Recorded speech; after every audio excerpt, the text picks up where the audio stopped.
Hi everyone, welcome to video 6 of Unit 3. We're going to be talking about muscle contraction today, and the first thing that we want to do is look at this muscle graph, this recording of muscle contraction. So we have an X and a Y axis. On this X axis we have time, and on Y axis we have tension. You can think of this as like this is related to the force of contraction produced. So we see the first thing that we want to identify in this graph is that our muscle tension is not at 0. If this is 0, we can see our muscle tension is slightly above 0, and that's because of this concept that we've already previously talked about of muscle tone, this ever-present contraction of muscle. And we saw how that helps stabilize joints, and we saw how that's also helping to fight gravity, help us maintain posture.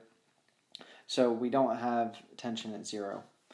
And the first thing that we can identify is this red block. So this red block has a name. We call this the latent period. These different colors represent different periods or phases of contraction. So this latent phase, it's going to start, and actually I'll use this picture up here.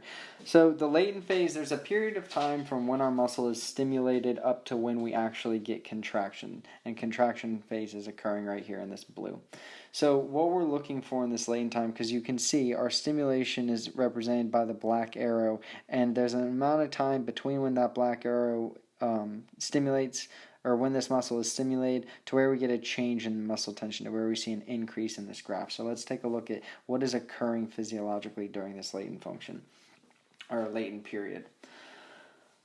If you remember up here, this is our neuromuscular junction of skeletal muscle. So we have a somatic motor neuron, and at the end of it we have that synaptic end bulb with those synaptic vesicles having this neurotransmitter acetylcholine. So there's a molecule of acetylcholine, and we know that's going to diffuse and bind to an acetylcholine receptor, which will open up a gate to allow sodium in. This is all review from the last set of videos. So sodium's going to come in. Once we get enough sodium in, we'll get this action potential where we get a change of permeability, allowing sodium to come in all over the sarcoplasma instead of just at this motor end plate. And once that happens, once this action potential rushes down these inward extensions of the sarcoplasma called T-tubules, that will cause calcium to be released from the terminal cisternae of our sarcoplasmic reticulum. That calcium can then bind to the troponin tropomyosin complex, specifically troponin C, to help open up that myosin binding site so the myosin head can bind and do the power stroke. So all of that from when this neurotransmitter, it's either, I'm not positive, it's either whenever it's released or whenever it binds to the receptor. We'll just put ACH, activity. So it's from either when the acetylcholine is released from the vesicle or when it binds. I'm not sure if the time when it's in the cleft counts or not. And then that goes up until when the myosin binding site is exposed. So you can go back and watch that excitation contraction coupling video that explains all this stuff.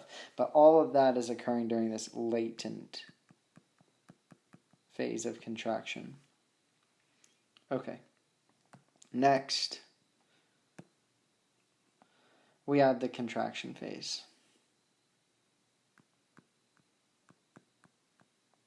So during the contraction phase, we know that our myosin heads are pulling our thin myofilaments towards the M line, and we'll see some different factors that affect this strength of contraction. So how do we get this increase of muscle tension, this upward slope on the graph? We'll take a look at that later on. And then there's the relaxation period. Okay, my video paused for some reason, so just really quick a recap. Contraction phase is the thick myofilaments pulling those thin myofilaments towards the M line, and we'll look at some different factors where we can see this increase in this slope, how we get an increase in this muscle tension or strength of contraction. And then we have the relaxation phase. So this is whenever calcium is being actively pumped back into the sarcoplasmic reticulum. Acetylcholinesterase is breaking down that acetylcholine. Acetylcholine is diffusing back across the synaptic cleft, returning to those vesicles. And then we're back at this muscle tone tension over here. So one thing that we want to look at is this period called the refractory period. So that's from this point of stimulation here up until this line, which is the point from maximum muscle contraction and then going into the relaxation phase. So if you want to call it, we call it the refractory period. and it is the latent phase plus the contraction phase. What's significant about the refractory period is if you apply a stimulus here, nothing occurs.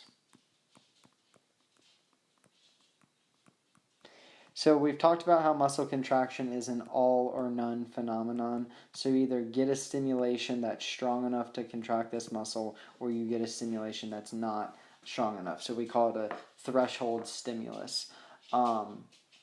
If you get a strong enough stimulus, if you reach this threshold stimulus, if you get enough of those ACH receptors being bound with ACH, opening up sodium channels, if enough of that is happening, then you're going to get a muscle contraction. So if you stimulate it again while all that's occurring, nothing is going to change because you already have the calcium being emptied from the sarcoplasmic reticulum and exposing those myosin binding sites. All that's already occurring. So during the refractory period, if you apply a second stimulus, nothing is going to occur. The muscle is doing everything that it can to contract at this point. Now we will look at some different things that can occur whenever you apply a stimulus during this relaxation phase. But if you apply it during the refractory period, during this latent phase, or during the contraction phase, nothing else is going to occur. Alright, so that's the basic idea behind this graph. We want to know these terms: latent period or phase, contraction phase, relaxation phase. Know what's going on at this neuromuscular junction, as well as what's going on with the myofilaments during each of these. And yeah, you should be good. Alright, next we'll look at types of muscle contraction. So let me write some stuff up.